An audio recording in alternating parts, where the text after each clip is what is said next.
Amici appassionati di vela, ben ritrovati. Sono particolarmente contento di avere Antonio Vettese qui al mio fianco. Ciao Antonio. Ma anche curioso di conoscere ancora meglio il circuito TP52. Qual è l'essenza?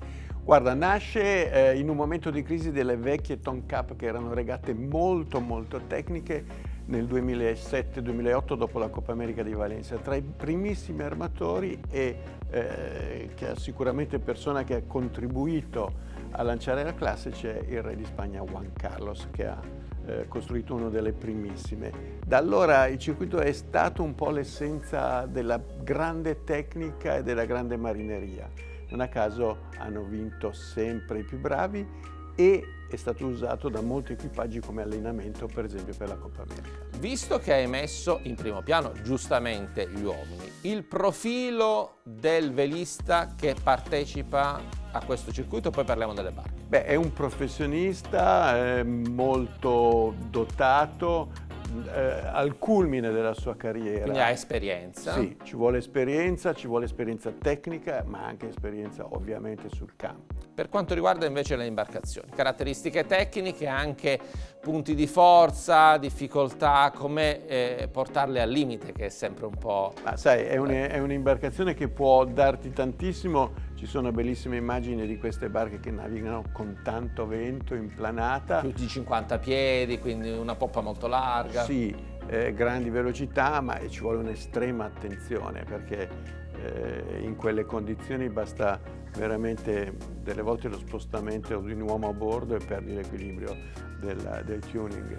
Quando penso ad un TP52 immagino sempre una barca sbandata. Ci sta, no? Perché sì, ma anche in planata, va molto veloce. Allora, questo circuito ha goduto sempre di un'ottima promozione ed organizzazione, ma sta continuando su questa linea. Sì, e con l'arrivo di Rolex, che ha una grande esperienza nel maneggiare queste grandi regate, sicuramente ha portato il TP52 a una notorietà internazionale. Siamo pronti per regatare sulle acque di Barcellona, però attenzione, perché c'è un italiano che è il nostro Vasco Vascotto, che immagino possa essere particolarmente illuminato. Sicuramente è uno dei tattici protagonisti. Grazie Antonio. Allora siamo pronti, prontissimi per salire a bordo dei TP52 sulle acque di Barcellona. The Spirit of Yachting. Un programma in collaborazione con Rolex. In a world where the sea is your battleground and skill and strategy determine your fate, the Rolex TP52 World Championship is one of the purest forms of monohull racing. Hold out. Legends of the sailing world are here. Reputation is everything for the professionals that race for their owners. Timing! Every microscopic detail makes a difference, and one wrong move could cost you the title. Okay, here we go!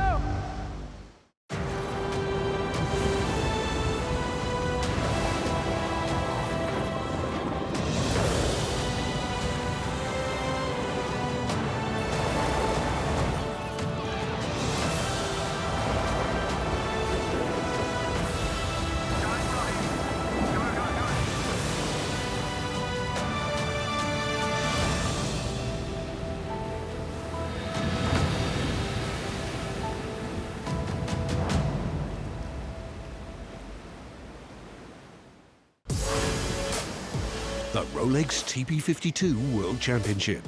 10 teams, 5 days, and just one trophy. Why does everyone want to win a world championship?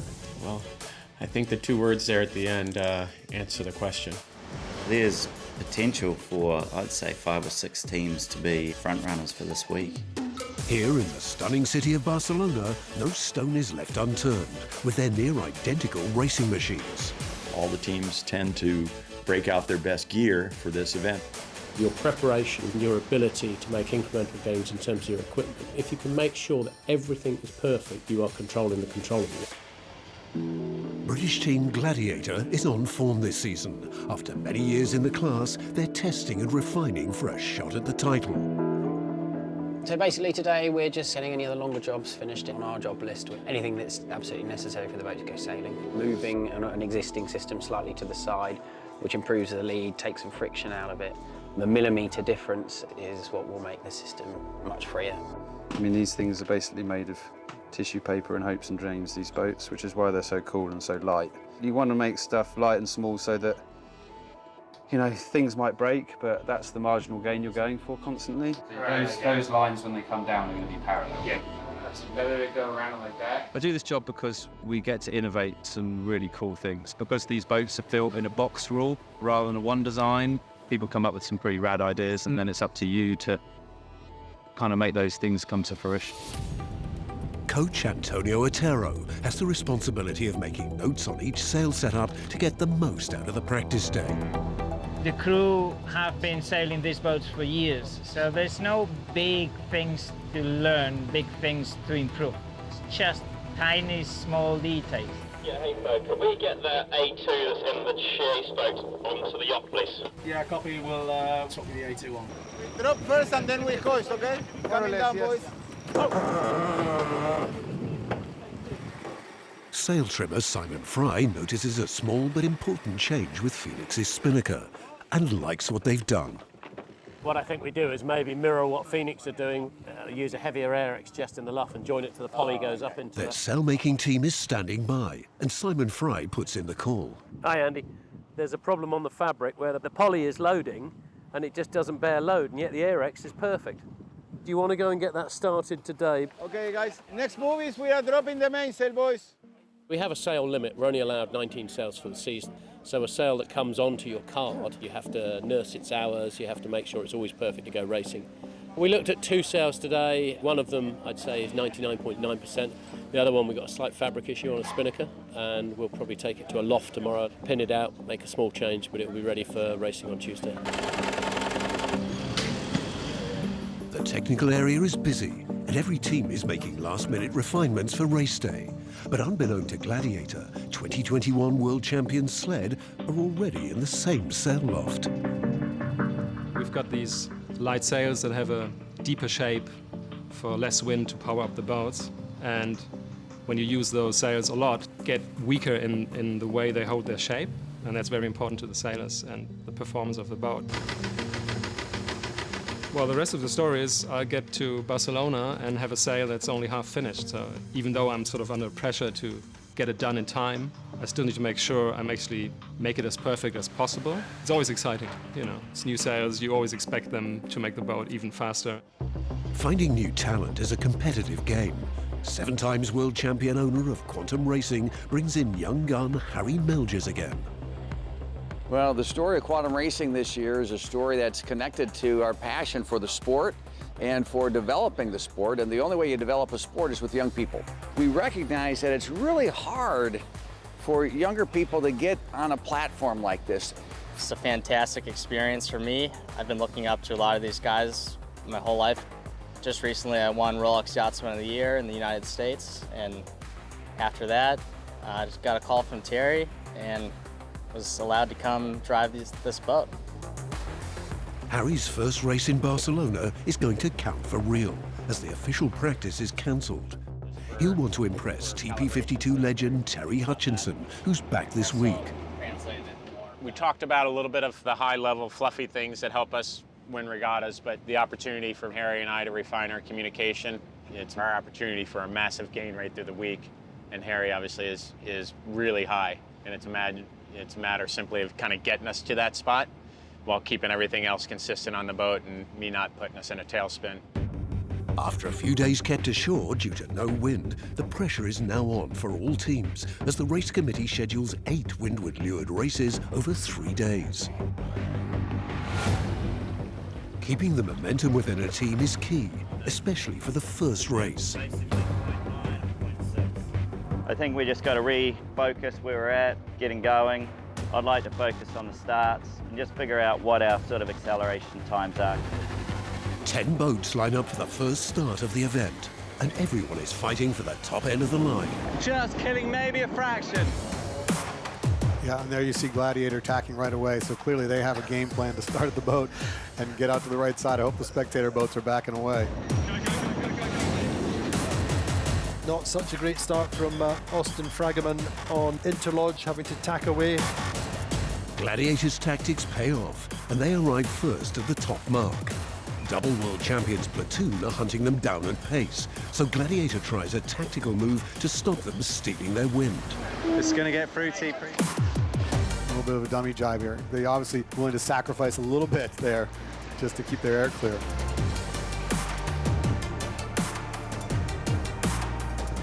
One lap later, Platoon extends and sails to victory, showing why they're a main contender for the world title. Fickle winds and a tidal effect are making it tough for all teams. Bit of current effect in the start? Yeah, well, we just didn't have much to kill, but we could never get the boat going where Professor was able just to go up, up, up. Race 2. Gladiator has the same strategy, but Quantum is trying to win that end of the line.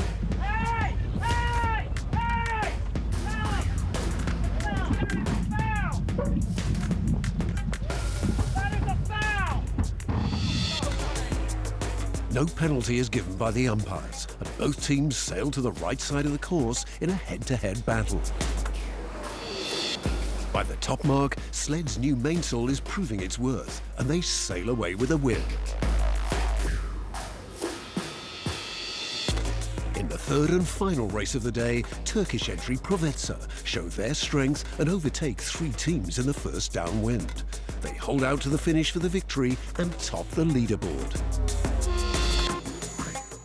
There's 5 more races to go and all the teams are really good, and we just approach it effectively one start at a time, one first beat at a time, one top mark at a time, and if we do the steps well, the results will hopefully come. There's a long-standing tradition in the sport that you start at the front of the boat and work your way to the back as you gain experience. 2, 1, right up. Matthew Cornwell on board Gladiator bucks the trend and is one of the most sought-after bowmen on the circuit. Yeah, 6 seconds. I work at the front of the boat, changing the sails. It can be a sort of rougher, more physical role. As much as I do like the idea, like all getting older guys, of heading back on a boat, I'm not in a rush to. And it's nice to sort of keep working on that craft of your specific role. You don't see many pro sailors getting their yoga mat out on the dock, but it's giving his team an edge. I really found it helped. It helped with joints and tendons and all the little things that you have niggles with, especially as you get a little longer in the tooth. It's a great stretch, it's a great core workout. And I definitely notice the difference when I'm not doing it, if I haven't done it for a while. That's when the niggles start to creep back in. I think fitness is really key. The times when sailors weren't necessarily in great shape are long gone. We are professional sportsmen now. Your days on the water, especially in the heat, you've got to be in good shape and stay on top of that. You need your body to do what it has to do. You need that sharpness, but also the mental acuity, you know, staying sharp through the day when you might be a little more tired or dehydrated. That's the key to doing well, and I think staying in shape helps with all that stuff. Si dice che la distanza più breve tra 2 punti sia una linea retta. Ma in una rotta nautica intervengono fattori impossibili da controllare. Venti capricciosi, correnti insidiose, onde possenti. Forze così poderose si affrontano solo con volontà incrollabile, grande esperienza e un formidabile intuito. Per perseguire i traguardi più ambiziosi, per trovare le risorse più nascoste, con passione, con furia e con umiltà. Quindi la rotta che ti porta da dove sei a dove vuoi arrivare non è mai una linea retta, eppure il più delle volte è quella giusta.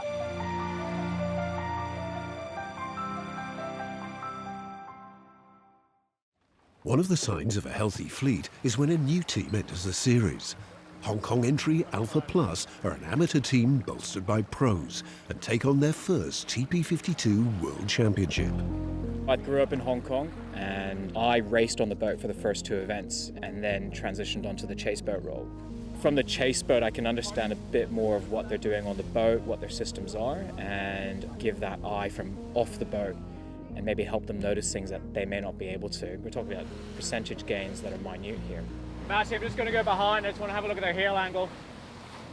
You know, sailing at this level is just a book on marginal gains. We're running a lot of new sails this week and, you know, new rig settings, so we're learning as we go. We're taking the mindset that we've got to start from the bottom. We're under no illusions that we're not going to come out and win every race from the start, so we've got to learn as much as we can every time. For me, this is really big because Hong Kong traditionally hasn't been a sailing powerhouse. And we get so much support from everyone back home. We get messages every day. So it gives us, you know, a little bit more motivation every time we come here. It's scorching hot again in Barcelona. The team behind the team will be critical ahead of the races today. We were all cool. I would say the feeling on board was like coolness, calmness. 3-race Friday, it's first race of the day, penultimate day of racing. We had a very strong and clear plan of going right, and so we execute that very, very well. A good start from Provezza and Quantum at the bow down early. They've got themselves a nice lane there with good speed. Their main rival is Provezza. Navigator Nacho Postigo is hugely experienced. We managed to tack quickly and go to the right because that's exactly what we were planning to do. Provezza's plan pays off, coming in neck and neck with Sled at the first mark. Keep the bow in front, keep the power on, and it is Provezza round in first ahead of Sled. First onto the downwind. The gain multiplies for Provezza. After a stunning spinnaker drop at the first bottom mark, there is no catching Provezza.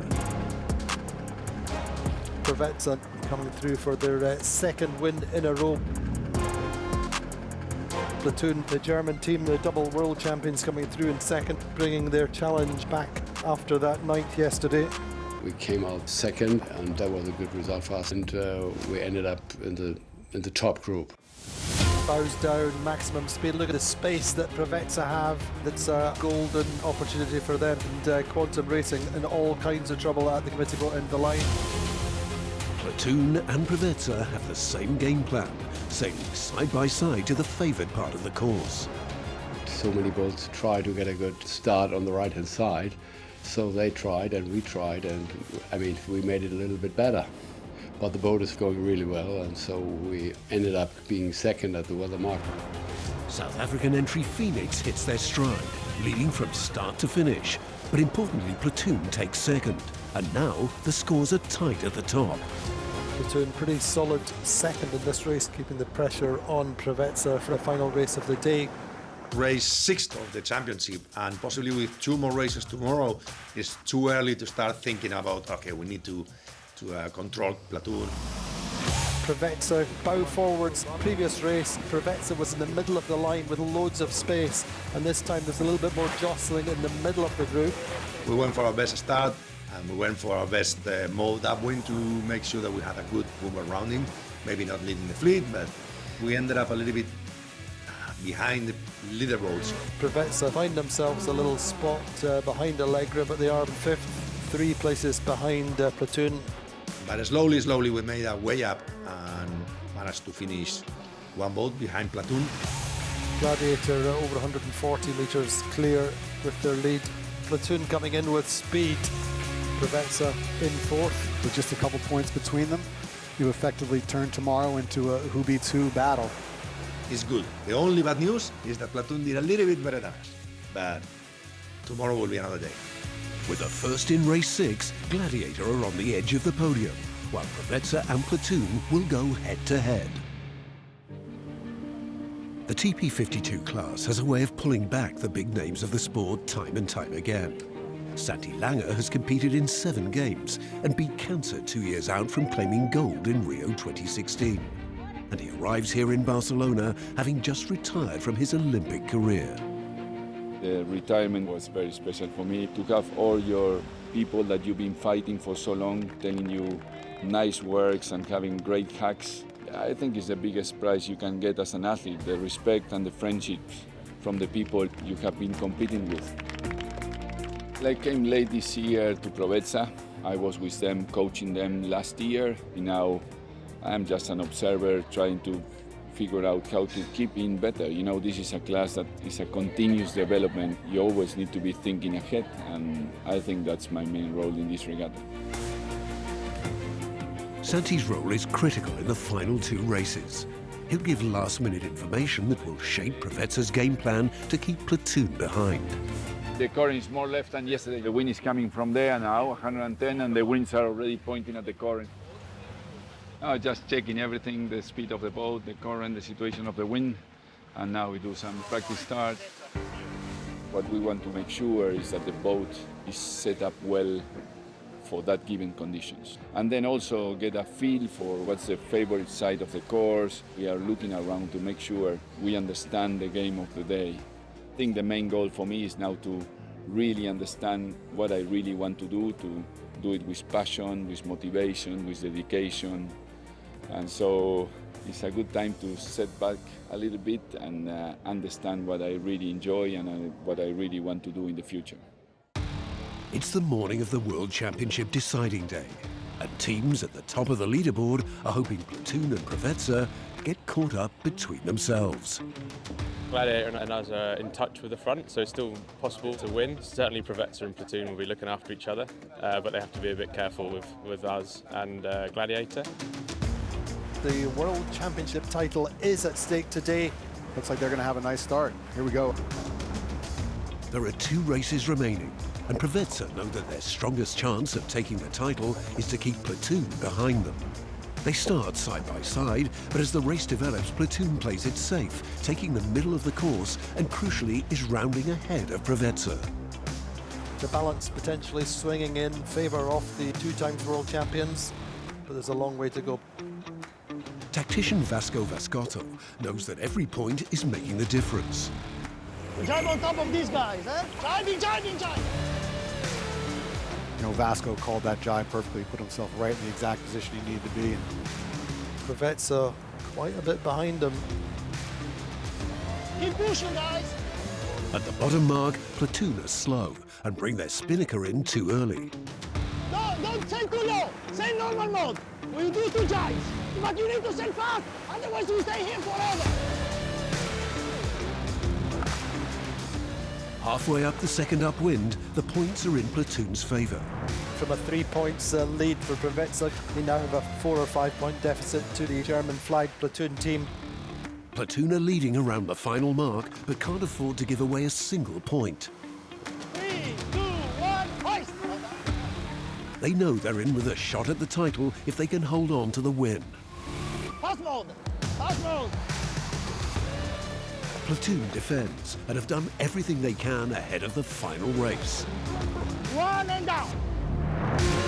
Yes! Nice job. Professor finished 6th, and now Platoon have to finish within 1 place of Professor. Italian legend and emphatic tactician Vasco Vascotto is a formidable competitor on board Platoon. I had the opportunity to win 25 World Championship. And what you feel when this happens is something magic. I think that one of the dream of not just a sailor is a matter of every sport. It's just to become the best in the world. And the reality is that, unfortunately, it's placed just for one. Let's go closer, let's go closer. Little up. The big showdown, the 2023 World Championship title on the line, and it's going to be all on between Professor and Platoon. Press now. Good angle. Racing. Professor start well with Platoon underneath. Driver Nona Harm sails high to defend against Quantum and sends them out the back. Platoon tack for their lane and stay with Professor. Professor, of course, need boats between them and the German flag team. So the top mark then, it is Professor leading. Platoon is in a tough spot there. Harm with a spear, having to work very hard all the time, just managing to get round, but only just. Advantage moving to Professor. Platoon split away from Professor, but tactician Hamish Pepper is well aware of what Vasco Vascotto is trying to do. It's the smart thing to do. Stay roughly in the same body of water as Platoon. You do not want to give them too much room to maneuver around here. The last thing you want to do is allow them the opportunity to get past you. So Professor first, Platoon fourth. Platoon picking up a boat over Phoenix here, but they're still too shy of what they need to be. At the final top mark, Platoon is feeling the heat. Bow down more, and ready to hoist in 3, 2, 1, hoist, bow down, bow down. Platoon getting down inside interlodge. So they got one. Never say die. The last two legs here are among some of Vasco's finest work. He's able to pull this off. Unbelievable. Just could not make it up. Anything could happen. Keep fighting. Keep fighting. It's all on between Provezza and Platoon. The balance returning to Platoon. Up a little for the mark, up for the mark. This is your course, no lower.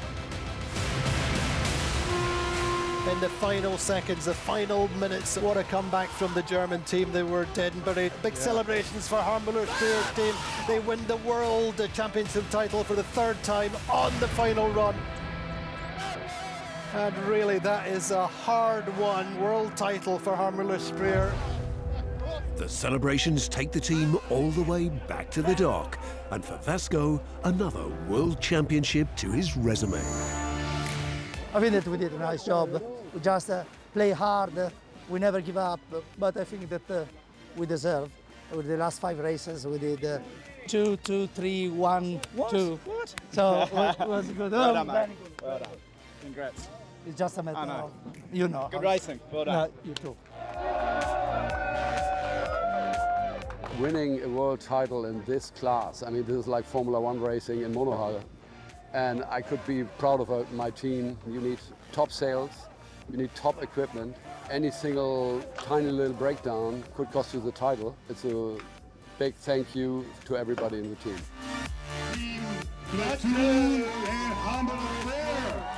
The pursuit of perfection has come to a close once again at the incredible Rolex TP52 World Championship.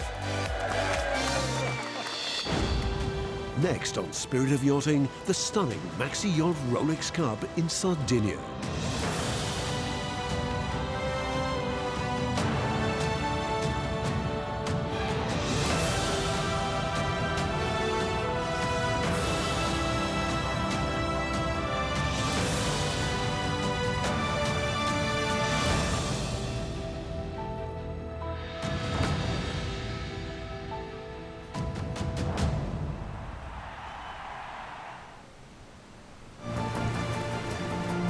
The Spirit of Yachting. Un programma in collaborazione con Rolex.